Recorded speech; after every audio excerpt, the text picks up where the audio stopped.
ಆದಿನಾಥ ಸಮಾರಂಭಾಂ ಶಂಕರಾಚಾರ್ಯ ಮಧ್ಯಮಾಂ ಪರಮಾನಂದನಾಥ ಪರ್ಯಂತಾಂ ಒಂದೇ ಗುರು ಪರಂಪರಾಂ ಗುರುಬ್ರಹ್ಮ ಗುರುರ್ವಿಷ್ಣು ಗುರುದೇವೋ ಮಹೇಶ್ವರಃ ಗುರು ಸಾಕ್ಷಾತ್ ಪರಬ್ರಹ್ಮ ತಸ್ಮೈ ಶ್ರೀ ಗುರವೇ ನಮಃ.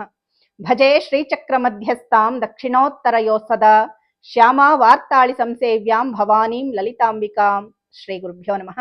ಶ್ರೀಮಾತ್ರೇ ನಮಃ. ಪರಮೇಶ್ವರಿಯ ಸ್ವರೂಪ ವರ್ಣನೆಯನ್ನ ಮಾಡ್ತಾ 28ನೇ ನಾಮ ಮಂದಸ್ಮಿತ ಪ್ರಭಾಪೂರ ಮಜ್ಜತ್ ಕಾಮೇಶ ಮಾನಸ. ಮುಗುಳು ನಗೆಯ ಕಾಂತಿಯ ಪ್ರವಾಹದಲ್ಲಿ ಮುಳುಗುತ್ತಿರುವ ಕಾಮೇಶನ ಮನಸ್ಸುಳ್ಳವಳು. ಈ ನಾಮದಲ್ಲಿ ಪರಮೇಶ್ವರಿಯ ಮುಗುಳು ನಗೆಯ ವರ್ಣನೆಯನ್ನ ಮಾಡ್ತಾ ಇದ್ದಾರೆ. ತನ್ನ ಮುಗುಳು ನಗೆಯ ಲಾವಣ್ಯ ಪ್ರವಾಹದಲ್ಲಿ ಪತಿಯಾದ ಕಾಮೇಶನ ಮನಸ್ಸನ್ನು ಮುಳುಗಿಸುತ್ತಿರುವವಳು. ಮಂದಸ್ಮಿತ ಅಂದ್ರೆ ಕಿರುನಗೆ. ಇದು ಸಾಧ್ವಿಯ ಲಕ್ಷಣ, ಮಂಗಳಪ್ರದವೂ ಕೂಡ. ಶಂಕರ ಭಗವತ್ಪಾದರು ತಮ್ಮ ಸೌಂದರ್ಯ ಲಹರಿಯ 63ನೇ ಶ್ಲೋಕದಲ್ಲಿ ಸ್ಮಿತ ಜ್ಯೋತ್ಸ್ನಾ ಜಾಲಂ ತವ ವದನ ಚಂದ್ರಸ್ಯ ಪಿಬತಾಂ ಚಕೋರಾಣಾಮಾಸಿ ದತಿರಸತಯಾ ಚೆಂಚು ಜಡಿಮ ಅತಸ್ತೆ ಶೀತಾಂಶೋರಮೃತಲಹರಿ ಮಾಮ್ಲ ರುಚಯ ಪಿಬಂತಿ ಸ್ವಚ್ಛಂದ ನಿಶಿ ನಿಶಿ ಭೃಶಂ ಕಾಂಚಿಕದಿಯ.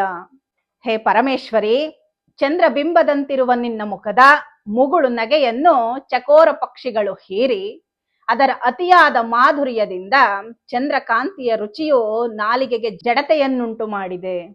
ಹುಳಿಯಾಗುತ್ತಾ ಹೋದಂತೆ ಹುಳಿಗಂಜಿಯಂತೆ ಚಂದ್ರನ ಬೆಳದಿಂಗಳನ್ನು ಸೇವಿಸುತ್ತಿದೆ. ದೇವಿಯ ಮುಗುಳು ನಗೆ ಎಂಬ ಹುಣ್ಣಿಮೆಯ ಮುಂದೆ ಚಂದ್ರನ ಹುಣ್ಣಿಮೆಯೂ ಕೂಡ ಕಡಿಮೆಯೇ ಆಗಿದೆ ಅನ್ನೋದು ಇಲ್ಲಿ ಶಂಕರರು ಹೇಳ್ತಾ ಇದ್ದಾರೆ. 29ನೇ ನಾಮ ಅನಾಕಲಿತ ಸಾದೃಶ್ಯ ಚುಬುಕ ಶ್ರೀ ವಿರಾಜಿತ. ಅಸದೃಶವಾದ ಗಲ್ಲದ ಕಾಂತಿಯಿಂದ ವಿರಾಜಿಸುತ್ತಿರುವವಳು. ಈ ನಾಮದಲ್ಲಿ ಪರಮೇಶ್ವರಿಯ ಗಲ್ಲದ ವರ್ಣನೆಯನ್ನ ಮಾಡ್ತಾ ಇದ್ದಾರೆ. ಪರಮೇಶ್ವರಿಯ ಗಲ್ಲವನ್ನ ವರ್ಣಿಸೋದಕ್ಕೆ ಇಲ್ಲಿಯವರೆಗೂ ಯಾವ ಉಪಮಾನವೂ ಸಿಗ್ಲಿಲ್ವಂತೆ. ಅಂದ್ರೆ ಪರಮೇಶ್ವರಿ ಗಲ್ಲಕ್ಕೆ ಸರಿಸಾಟಿಯಾದಂತಹ ಅಂದವುಳ್ಳ ವಸ್ತು ಇನ್ಯಾವುದು ಇಲ್ಲ ಅಂತ. ಶಂಕರ ಭಗವತ್ಪಾದರು ಕೂಡ ತಮ್ಮ ಸೌಂದರ್ಯ ಲಹರಿಯ 67ನೇ ಶ್ಲೋಕದಲ್ಲಿ ಕರಾಗ್ರೇಣ ಸ್ಪೃಷ್ಟಂ ತುಹಿನಗಿರಿಣಾ ವತ್ಸಲತಯ ಗಿರೀಶೇನೋದಸ್ತಂ ಮುಹುರಧರ ಪಾನಾಕುಲತಯ ಕರಾಗ್ರಾಹ್ಯಂ ಶಂಭೋರ್ ಮುಖ ಮುಕುರವೃಂತಂ ಗಿರಿಸುತೆ ಕದಂಕಾರಂ ವ್ರೋಮಸ್ತವ ಚುಬುಕಮೌಪಮ್ಯರಹಿತಂ. ಹೇ ಪರ್ವತರಾಜ ಪುತ್ರಿಯೇ, ನಿನ್ನ ಗಲ್ಲದ ಸೊಬಗನ್ನ ಹೇಗೆ ತಾನೇ ವರ್ಣಿಸಲಿ? ನಿನ್ನ ತಂದೆಯಾದ ಹಿಮವಂತನು ಪ್ರೀತಿ ವಾತ್ಸಲ್ಯದಿಂದ ಸವರಿದ ನಿನ್ನ ಗಲ್ಲವನ್ನು ಪರಮೇಶ್ವರನ್ನು ಪದೇ ಪದೇ ಮುಟ್ಟುತ್ತಿರುತ್ತಾನೆ. ಯಾಕೆಂದ್ರೆ ನಿನ್ನನ್ನ ಚುಂಬಿಸುವ ಆಸೆ ಸದಾಶಿವನಿಗೆ. ಯೋಗ್ಯವಾದ ಮುಖವೆಂಬ ಕನ್ನಡಿಗೆ ಹಿಡಿಕೆಯಂತಿರುವ ನಿನ್ನ ಮನೋಹರವಾದ ಗಲ್ಲವನ್ನ ಹೇಗೆ ತಾನೇ ವರ್ಣಿಸಲು ಸಾಧ್ಯ ಅನ್ನೋದು ಈ ಶ್ಲೋಕದ ಅರ್ಥ. ಇನ್ನು 30ನೇ ನಾಮ ಕಾಮೇಶ ಬದ್ಧ ಮಾಂಗಲ್ಯ ಶೂತ್ರ ಶೋಭಿತ ಕಂಧರ. ತನ್ನ ಪತಿಯಾದ ಕಾಮೇಶ್ವರನಿಂದ ಕಟ್ಟಲ್ಪಟ್ಟು ಮನ್ಮಥನು ಮತ್ತೆ ಬದುಕಲು ಕಾರಣವಾದ ಸೌಭಾಗ್ಯಾಭರಣವಾದ ಮಂಗಳ ಸೂತ್ರದಿಂದ ಪ್ರಕಾಶಿಸುತ್ತಿರುವ ಕಂಠ ಉಳ್ಳವಳು ಅಥವಾ ಕಂಠ ಪ್ರದೇಶ ಉಳ್ಳವಳು. ವೇದಕಾಲದಲ್ಲಿ ಮಂಗಳ ಸೂತ್ರದ ಪ್ರಸ್ತಾಪ ಇರ್ತಾ ಇರಲಿಲ್ಲ. ಕೇವಲ ಪಾಣಿಗ್ರಹಣ ಸಪ್ತಪದಿ ಮಾತ್ರವೇ ಹೇಳಲಾಗ್ತಾ ಇತ್ತು. ಆದ್ರೆ ಕಾಲಾನುಗುಣವಾಗಿ ಸಂಪ್ರದಾಯವು ಬದಲಾದಂತೆ ಮಂಗಳಸೂತ್ರದ ಒಂದು ಪ್ರಸ್ತಾಪ ಬರುತ್ತೆ. ಈ ನಾಮದಲ್ಲಿ ಪರಮೇಶ್ವರಿಯ ಕಂಠದ ವರ್ಣನೆಯನ್ನ ಮಾಡ್ತಾ ಪರಮೇಶ್ವರನಿಂದ ಕಟ್ಟಲಾದ ಮಾಂಗಲ್ಯದಿಂದ ಶೋಭಿಸುತ್ತಿರುವ ಕಂಠ ಪ್ರದೇಶ ಉಳ್ಳವಳು ಅನ್ನೋದು ಇಲ್ಲಿ ಒಂದು ಭಾವನೆ. ಈ ವಿಷಯವನ್ನ ಶಂಕರರು ತಮ್ಮ ಸೌಂದರ್ಯ ಲಹರಿಯ 69ನೇ ಶ್ಲೋಕದಲ್ಲಿ ವರ್ಣಿಸ್ತಾ ಗಲೆ ರೇಖಾಸ್ತಿಶ್ರೋ ಗತಿಗಮಕ ಗೀತೈಕ ನಿಪುಣೆ ವಿವಾಹವ್ಯಾನದ್ಧ ಪ್ರಗುಣಗುಣ ಸಂಖ್ಯಾ ಪ್ರತಿಭುವ ವಿರಾಜಂತೆ ನಾನಾ ವಿಧ ಮಧುರ ರಾಘಾಕರ ಭುವಾಂ ತ್ರಯಾಣಾಂ ಗ್ರಾಮಾಣಾಂ ಸ್ಥಿತಿ ನಿಯಮ ಸೀಮಾನ ಯುವತೆ. ಓ ಪರಮೇಶ್ವರಿ, ನಿನ್ನ ಕಂಠ ಪ್ರದೇಶದಲ್ಲಿ 3 ಭಾಗ್ಯ ರೇಖೆಗಳಿವೆ. ಅಂದ್ರೆ ಹಣೆಯಲ್ಲಿ, ಕಂಠದಲ್ಲಿ ಮತ್ತು ಸೊಂಟ ಪ್ರದೇಶದಲ್ಲಿ 3 ಗೆರೆಗಳಿರುತ್ತವೆ. ಸ್ತ್ರೀ ಪುರುಷರಿಗೆ ಈ 3 ರೇಖೆಗಳು ಮಹಾ ಸೌಭಾಗ್ಯ ಸೂಚಕವಾಗಿರುತ್ತೆ ಅಂತ ಶಾಸ್ತ್ರ ಹೇಳುತ್ತೆ. ವಿವಾಹದ ಸಮಯದಲ್ಲಿ ಪರಮೇಶ್ವರನು ಪರಮೇಶ್ವರಿಯ ಕಂಠದಲ್ಲಿ 3 ಸೂತ್ರಗಳ ಸರವನ್ನ ಕಟ್ಟಿದನು ಎಂಬುದನ್ನ ಈ 3 ರೇಖೆಗಳು ನೆನಪು ಮಾಡ್ತಾ ಇವೆ. ಅನೇಕ ಪ್ರಕಾರವಾದ ಮನೋಹರವಾದ ರಾಗಗಳ ಗಣಿ ಪ್ರದೇಶಗಳಾದ 3 ಗ್ರಾಮಗಳ, ಇಲ್ಲಿ ಗ್ರಾಮ ಅಂದ್ರೆ ಸಂಗೀತದ ಷಡ್ಜಗ್ರಾಮ, ಮಧ್ಯಮ ಗ್ರಾಮ, ಗಾಂಧಾರ ಗ್ರಾಮ ಎಂಬ 3 ವಿಧವಾದ ಸ್ವರ ಸಂಘಗಳ ಸಮೂಹವೇ ಗ್ರಾಮ. ಅಂತಹ 3 ಗ್ರಾಮಗಳು ಪರಸ್ಪರ ಸಂಕರವಾಗಬಾರದು ಅನ್ನೋ ಉದ್ದೇಶದಿಂದ ಅವುಗಳ ಕೊನೆಯಲ್ಲಿ ರಚಿತವಾಗಿರುವ ಸೀಮಾ ರೇಖೆಗಳು ಎಂಬಂತೆ ನಿನ್ನ 3 ಕಂಠ ರೇಖೆಗಳು ಶೋಭಿಸ್ತಾ ಇವೆ. 31ನೇ ನಾಮ ಕನಕಾಂಗದ ಕೇಯೂರ ಕಮನೀಯ ಭುಜಾನ್ವಿತ. ಬಂಗಾರದ ಅಂಗದ ಕೇಯೂರಗಳಿಂದ ರಮಣೀಯವಾದ ಬಾಹುಗಳುಳ್ಳವಳು. ಈ ನಾಮದಲ್ಲಿ ಪರಮೇಶ್ವರಿಯ ಬಾಹುಗಳನ್ನ ವರ್ಣಿಸ್ತಾ ಇದ್ದಾರೆ. ಹಾಗೂ ಅಂಗದ ಅಂದ್ರೆ ಭುಜಗಳಿಗೆ ಧರಿಸಿರುವಂತಹ ಆಭರಣ, ಕೇಯೂರ ಅಂದ್ರೆ ಭುಜಗಳ ಮೇಲೆ ಧರಿಸಿರ್ತಕ್ಕಂತಹ ಆಭರಣ, ಅಂದ್ರೆ ಭುಜ ಕೀರ್ತಿ ಅಂತಲೂ ಹೇಳ್ತಾರೆ. ಇಲ್ಲಿ ಅಂಗದ ಮತ್ತು ಕೇಯೂರ ಎಂಬ 2 ಪದಗಳು ಒಂದೇ ಅರ್ಥವನ್ನ ಕೂಡ ಹೊಂದಿದೆ ಅಂತಲೂ ಕೆಲ ನಿಘಂಟುಗಳಲ್ಲಿ ಹೇಳಲಾಗುತ್ತೆ. ಬ್ರಹ್ಮೋತ್ತರ ಖಂಡದ ಶಿವಧ್ಯಾನ ಪ್ರಕರಣದಲ್ಲಿ ದಧಾನಾಂ ನಾಗವಲಯ ಕೇಯೂರಾಂಗದ ಮುದ್ರಿತ ಅಂತ ಹೇಳ್ತಾರೆ. ಅಂದ್ರೆ ನಾಗವಲಯ, ಕೇಯೂರ, ಅಂಗದ ಮುದ್ರಿಕೆಗಳನ್ನ ಧರಿಸಿದ್ದಾಳೆ ಅಂತ. ಹಾಗೆಯೇ ಕೇಯೂರಾಂಗದ ಹಾರ ಕಂಕಣ ಮುಖಾಲಂಕೃತ ವಿಭ್ರಾಜಿತ ಅಂದ್ರೆ ಕೇಯೂರ, ಅಂಗದ ಹಾರ, ಕಂಕಣ ಮೊದಲಾದ ಆಭರಣಗಳಿಂದ ಪರಮೇಶ್ವರಿ ಪ್ರಕಾಶಿಸ್ತಾ ಇದ್ದಾಳೆ ಅಂತ ಅಗ್ನಿ ಪುರಾಣದಲ್ಲಿ ಹೇಳಲಾಗುತ್ತೆ. ದೂರ್ವಾಸ ಮಹರ್ಷಿಗಳು ಶ್ರೀದೇವಿ ಮಹಿಮ್ನಾ ಸ್ತುತಿಯ 34ನೇ ಶ್ಲೋಕದಲ್ಲಿ ಪರಮೇಶ್ವರಿಯನ್ನ ವರ್ಣಿಸ್ತಾ ಮುಕ್ತಾರತ್ನ ವಿಚಿತ್ರ ಕಾಂತಿ ಲಲಿತೈ ತೇ ಬಾಹು ವಲ್ಲೀರಹಂ ಕೇಯೂರಾಂಗದ ಬಾಹು ದಂಡ ವಲಯೈರ್ ಹಸ್ತಾಂಗುಳಿ ಭೂಷಣೈ. ಓ ಪರಮೇಶ್ವರಿ, ನಿನ್ನ ಕೈಗಳು ಮುತ್ತು ರತ್ನಗಳಿಂದ ಕೂಡಿದ ಚಿತ್ರ ವಿಚಿತ್ರ ಕಾಂತಿಗಳಿಂದ ಪ್ರಕಾಶಿಸುತ್ತಿರುವ ಮಣಿಕಟ್ಟು, ಮೊಣಕೈ ಮತ್ತು ಭುಜಗಳ ಮೇಲೆ ಧರಿಸಿದ ಆಭರಣಗಳಿಂದ, ಬೆರಳುಗಳು, ಉಂಗುರಗಳಿಂದ ಪ್ರಕಾಶಿಸುತ್ತಾ ಇದೆ.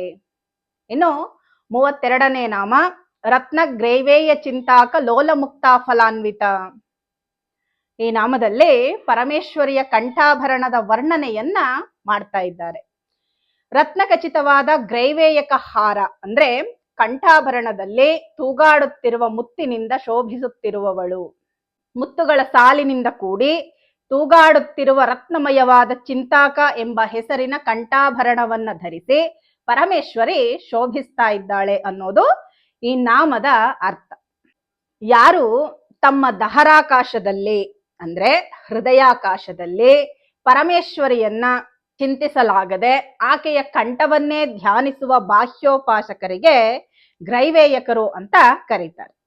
ಇವರು ಮಧ್ಯಮಾಧಿಕಾರಿಗಳು.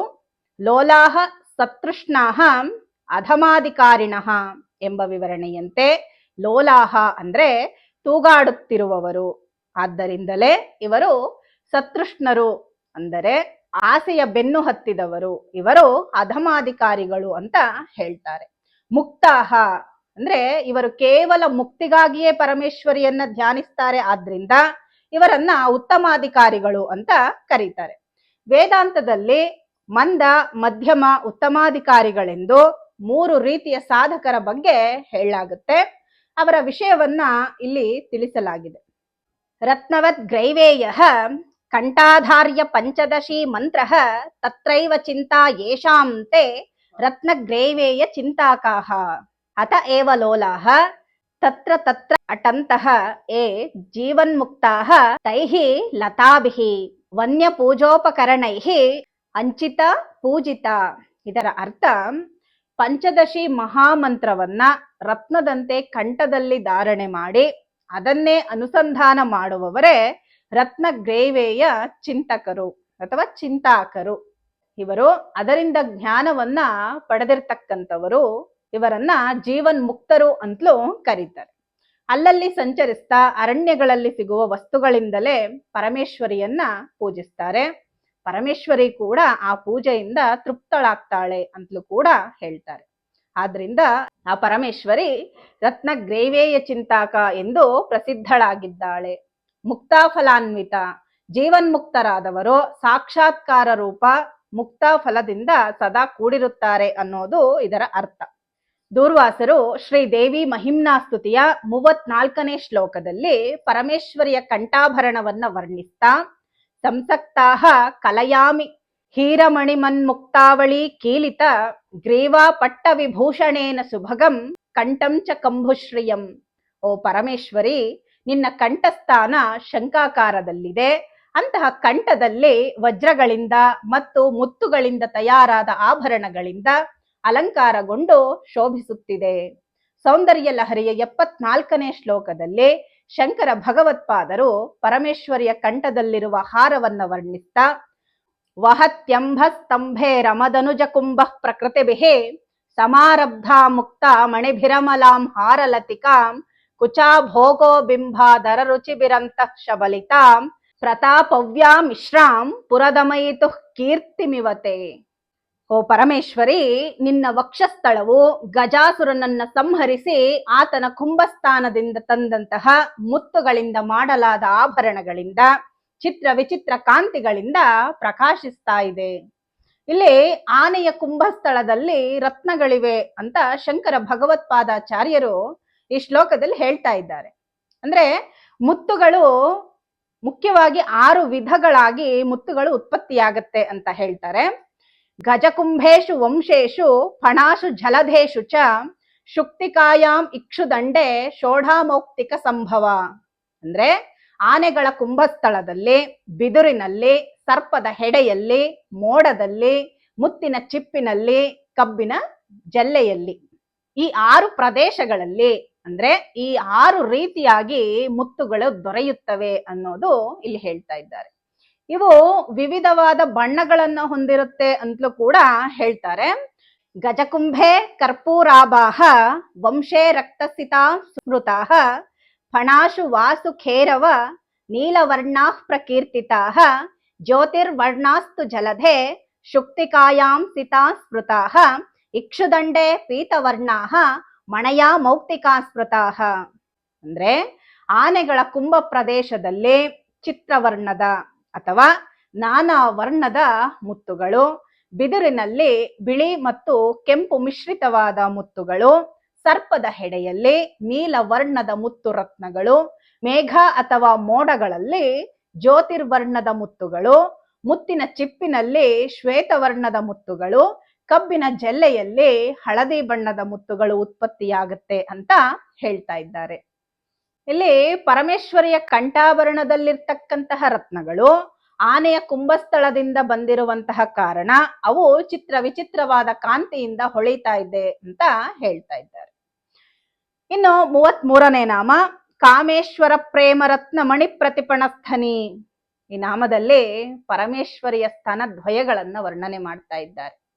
ಕಾಮೇಶ್ವರನ ಪ್ರೇಮ ರತ್ನವೆಂಬ ಮಣಿಗೆ ತನ್ನ ಸ್ತನದ್ವಯವೆಂಬ ಬೆಲೆಯನ್ನ ನೀಡಿದವಳು. ಈ ನಾಮದಲ್ಲಿ 2 ವಿಧದ ರತ್ನಗಳನ್ನ ಹೇಳ್ತಾ ಇದ್ದಾರೆ. ಒಂದು ಪ್ರೇಮ ರತ್ನ, ಎರಡನೇದು ಸ್ತನಮಣಿ, ಅದು ಕೂಡ ರತ್ನವೇ. ಅಂದರೆ ಕಾಮೇಶ್ವರನ ಪ್ರೇಮವೇ ರತ್ನಮಣಿ, ಅದನ್ನ ಪರಮೇಶ್ವರಿ ತನ್ನ ಸ್ತನದ್ವಯವೆಂಬ 2 ಮಣಿಗಳನ್ನ ಪ್ರತಿಫಲವಾಗಿ ನೀಡಿ ಕೊಂಡ್ಕೊಂಡಿದ್ದಾಳೆ ಅಂತ. ನಾವು ಯಾವುದಾದರೂ ಒಂದು ವಸ್ತುವನ್ನ ಕೊಂಡ್ಕೋಬೇಕು ಅಂದ್ರೆ ಅದಕ್ಕೆ ಸಮಾನವಾದ ಮೌಲ್ಯವನ್ನ ಕೊಟ್ಟು ನಾವು ಅದನ್ನ ಕೊಂಡ್ಕೊಳ್ತೀವಿ. ಇಲ್ಲಿ ಕಾಮೇಶ್ವರನ ಪ್ರೇಮ ಅನ್ನುವಂತ ಒಂದು ಮಣಿಗೆ ಪರಮೇಶ್ವರಿ ತನ್ನ ಸ್ತನ ಮಣಿಗಳನ್ನ ಅಂದ್ರೆ ಪ್ರತಿಫಲವಾಗಿ ದುಪ್ಪಟ್ಟನ್ನ ಪರಮೇಶ್ವರಿ ನೀಡಿದ್ದಾಳೆ. ಅಂದ್ರೆ ಕಾಮೇಶ್ವರನಲ್ಲಿ ಅವಳಿಗಿರ್ತಕ್ಕಂತಹ ಅನುರಾಗ, ಅನುರಕ್ತಿ, ಪ್ರೀತಿ ಎಷ್ಟು ಅಧಿಕವಾದದ್ದು ಮತ್ತು ಶುದ್ಧವಾದದ್ದು ಅನ್ನೋದನ್ನ ಈ ನಾಮದಲ್ಲಿ ಹೇಳ್ತಾ ಇದ್ದಾರೆ. ಇನ್ನು 34ನೇ ನಾಮ ನಾಭ್ಯಾಲವಾಲ ರೋಮಾಲಿ ಲತಾಫಲ ಕುಚಧ್ವಯಿ. ಈ ನಾಮದಲ್ಲಿ ಪರಮೇಶ್ವರಿಯ ನಾಭಿಯನ್ನ ವರ್ಣಿಸ್ತಾ ಇದ್ದಾರೆ. ನಾಭಿ ಎಂಬ ಬಳ್ಳಿಯಿಂದ ಹುಟ್ಟಿ ಬಂದಿರುವ ರೋಮಲತೆಯಲ್ಲಿ ತನ್ನ ಕುಚದ್ವಯವನ್ನೇ ಫಲವಾಗಿಸಿಕೊಂಡವಳು. ಈ ನಾಮದಲ್ಲಿ ಸ್ತ್ರೀಯ ಶರೀರದಲ್ಲಿ ನಾಭಿಯಿಂದ ವಕ್ಷಸ್ಥಳದವರೆಗೂ ವ್ಯಾಪಿಸಿರುವ ರೋಮಾವಳಿ ಎಂಬ ಲತೆಗೆ ಫಲಗಳು ಸ್ತನದ್ವಯಗಳೆಂದು ಹೇಳಲಾಗ್ತಾ ಇದೆ. ಅಜ್ಞಾನಾಂಧಕಾರದಲ್ಲಿ ಮುಳುಗಿರುವ ಜೀವರಾಶಿಗಳೇ ರೋಮಾವಳಿ ಅಂತ. ಇಲ್ಲಿ ಪರಮೇಶ್ವರಿಯ ವರ್ಣನೆ ಕೇವಲ ಅವಳ ದೇಹ ಸೌಂದರ್ಯ ವರ್ಣನೆ ಮಾತ್ರ ಅಲ್ಲದೆ ಇದು ಯೋಗಶಾಸ್ತ್ರಕ್ಕೂ ಕೂಡ ಸಂಬಂಧಪಟ್ಟಿರುತ್ತೆ ಅನ್ನೋದನ್ನ ಅರ್ಥ ಮಾಡ್ಕೋಬೇಕು. ಮಾಯೆಯ ಪ್ರಭಾವದಿಂದ ಜೀವಿಯು ತಾನು ಅಹಂಕಾರದಿಂದ ಲತೆಯ ಹಾಗೆ ವಿಜೃಂಭಿಸುತ್ತಾನೆ. ಆಧಾರವಿಲ್ಲದ ಲತೆಯು ಹೇಗೆ ನಿಲ್ಲಲು ಸಾಧ್ಯವಿಲ್ಲವೋ ಹಾಗೆಯೇ ಜೀವಿಯು ಕೂಡ ನಿಲ್ಲಲಾಗೋದಿಲ್ಲ. ಅಂತಹ ಜೀವಿಯನ್ನ ಉದ್ಧರಿಸುವುದಕ್ಕಾಗಿ ಜ್ಞಾನವೆಂಬ ಕ್ಷೀರವುಳ್ಳ ಸ್ತನಗಳು ಏರ್ಪಟ್ಟಿರುತ್ತೆ ಪರಮೇಶ್ವರಿಗೆ. ಇಲ್ಲಿ ಪರಮೇಶ್ವರಿಯ ಸ್ತನಗಳು ಕೇವಲ ಮಾಂಸದ ಮುದ್ದೆಯಲ್ಲ, ಸೃಷ್ಟಿಯಲ್ಲಿರುವ ಸಕಲ ಜೀವರಾಶಿಗಳನ್ನು ಉದ್ಧರಿಸುವುದಕ್ಕಾಗಿ ಅಮೃತ ಕ್ಷೀರವನ್ನ ಹೊಂದಿರತಕ್ಕಂತ ಅಮೃತ ಸಮುದ್ರ ಅದು. ನಾಭಿ ಅನ್ನೋದು ಮುಖ್ಯ ಪ್ರಾಣಮಣಿಯಾಗಿದ್ದು ರೋಮಾವಳಿ ಲತೆಯು ಅವ್ಯಕ್ತವಾದದ್ದು. ಇದನ್ನ ಸುಷುಮ್ನ ನಾಡಿಯ ಜೊತೆ ಹೋಲಿಸಲಾಗುತ್ತೆ. ಫಲಗಳು ಅಂದ್ರೆ ಅನಾಹತ ಅಂದ್ರೆ ಹೃದಯ ಸ್ಥಾನದಲ್ಲಿ ಎರಡೂ ಕಡೆ ಇರುವ ಇಡ ಪಿಂಗಳ ನಾಡಿಗಳು. ದೂರ್ವಾಸರು ಶ್ರೀ ದೇವಿ ಮಹಿಮ್ನಾ ಸ್ತುತಿಯಲ್ಲಿನ 33ನೇ ಶ್ಲೋಕದಲ್ಲಿ ಪರಮೇಶ್ವರಿಯ ಸ್ತನಗಳನ್ನು ಕೀರ್ತಿಸ್ತಾ ಕಸ್ತೂರಿ ಘನಸಾರ ಕುಂಕುಮ ರಜೋ ಗಂಧೋತ್ಕಟೈಶ್ಚಂದನೈಃ ರಾಲಿಪ್ತಂ ಮಣಿಮಾಲಯಾ ತಿರುಚಿರಂ ಗ್ರೈವೇಯ ಹಾರಾದಿಭಿಃ ದೀಪ್ತಂ ದಿವ್ಯ ವಿಭೂಷಣೈರಗಣಿತೈರ್ ಜ್ಯೋತಿರ್ವಿಭಾಸ್ವತ್ಕುಚ ವ್ಯಾಜಿಸ್ವರ್ಣ ಘಟದ್ವಯಂ ಹರಿಹರ ಬ್ರಹ್ಮಾದಿಪೀತಂ ಭಜೆ. ಪರಮೇಶ್ವರಿಯ ಸ್ತನಗಳು ಕಸ್ತೂರಿ, ಕುಂಕುಮ, ಕರ್ಪೂರ ಮೊದಲಾದ ಸುಗಂಧ ದ್ರವ್ಯಗಳ ಲೇಪನದಿಂದ ಮಣಿಹಾರಗಳಿಂದ ಅಲಂಕಾರಗೊಂಡು ಬ್ರಹ್ಮಾತಿ ದೇವತೆಗಳಿಗೆ ಸ್ತನ್ಯವನ್ನ ನೀಡುತ್ತಾಳೆ. ಶಂಕರ ಭಗವತ್ಪಾದರು ತಮ್ಮ ಸೌಂದರ್ಯ ಲಹರಿಯ 77ನೇ ಶ್ಲೋಕದಲ್ಲಿ ಯಥೇ ತತ್ಕಾಲಿಂದಿ ತನುತರತರಂಗಾಕೃತಿ ಶಿವೆ ಕೃಷೇ ಮಧ್ಯೆ ಕಿಂಚಿತ್ ಜನನಿತವ ಯದ್ಭಾತಿ ಸುಧಿಯಾಂ ವಿಮರ್ಧನನ್ಯೋನ್ಯಂ ಕುಚಕಲಶಯೋರಂತರಗತಂ ತನೂಭೂತಂ ವ್ಯೋಮ ಪ್ರವಿಶದಿವ ನಾಭಿಂ ಕುಹರಿಣಿ. ಓ ಪರಮೇಶ್ವರಿ, ನಿನ್ನ ನಡುವಿನಲ್ಲಿ ಯಮುನಾ ನದಿಯು ಕಪ್ಪನೆಯ ಸಣ್ಣ ತೊರೆಯಂತೆ ಭಾಸವಾಗುತ್ತದೆ. ಕುಚಕಲಶಗಳ ಮಧ್ಯೆ ಇರುವ ನೀಲವರ್ಣದ ಆಕಾಶವು ಗೋಚರಿಸಿ ನಾಭಿ ಎಂಬ ಬಿಲವನ್ನು ಪ್ರವೇಶಿಸುತ್ತಿರುವಂತೆ ಪ್ರಕಾಶಿಸುತ್ತಿದೆ.